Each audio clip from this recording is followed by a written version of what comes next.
tonight's career. I count him as one of my best friends on the team, Mr. Jonah Rogers.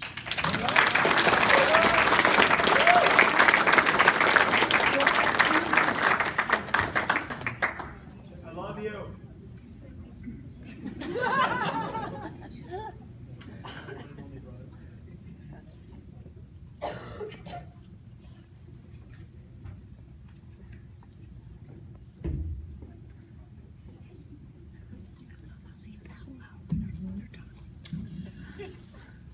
Wow. Thank you. No,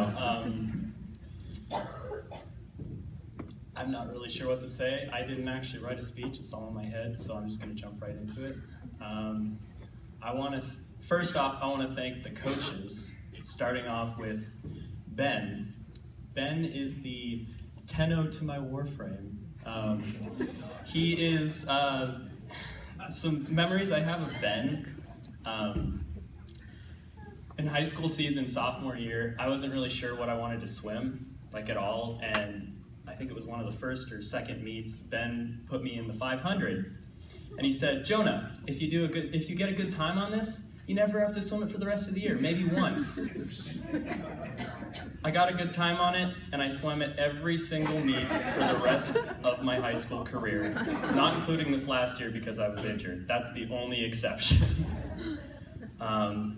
So yeah, he's not very trustworthy. If he tells you to go fast on something, you have to go just fast enough where he doesn't put you in it for the rest of the... I'm just kidding. So yeah, that's Ben. And I know Sam described him as more of a father figure, but I think he's more of that like weird uncle that shows up to those family reunions that like nobody knows, and he just like, I don't know, he's just that person. Next up we have Grant, who unfortunately I wasn't able to have for the last 2 years as a coach, but he has influenced my swimming by a lot in different ways. Some memories I have of Grant is when I was in Swim America, which is like before you're even on Northern Lights, you just move up levels and learn to swim basically. It may have actually been at the beginning of more Northern Lights, but anyways. I never wanted to swim, I hated it. There was one day where I hid in one of the lockers in service, and Grant came into the locker room, checked every single locker, and basically pulled me out by my ears into the pool. There have been a lot of things that he's done. He's a great guy. I don't know, it's kind of sad not having him around to swim with, but he's almost always there. And Cliff. You kind of scare me sometimes, and he may look mean, but he's kind of just like a big teddy bear. Like, he has his moments where he will give you very hard sets, like all the test sets put together. But, you know, he's a great guy. If he's in a good mood, he's fun to talk to. Great coach, really encourages you to do your best. Now for the guys. I have a lot to say. I'm just going to go through. I'll start with Nick. He's a really great swimmer. You know, when he doesn't get DQ'd for a false start. He's a great guy. Ben Sands, you're a seal. I don't really have anything else to say. And you know, I really want to get back to Mitchell for what he said. But you know, I just want to compliment him on how great of a swimmer he is. It's actually really impressive because with the underbite he has, I feel like it's really hard to keep going because of all the water flowing inside of it. I told you I'd roast it. Nathaniel. You know, I wanted to make the .03 joke, but Mitchell already beat me to that. And I feel like you're still mad about that, and I really don't want you to kill me when I get over here. So I'm just gonna say you're a nice guy. Caleb, I don't know you super well. I mean, I do, but I don't. We swum on service for 1 year.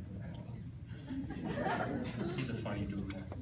Lucas, I have the memory of Swim America, of us in the locker room making shenanigans. I'm not gonna say what it is. It involves throwing socks up on the gutter, or up in the ceiling where no one can get it. Ryan, he's really great to swim right behind and catch his draft for the rest of the practice so you don't have to work as hard.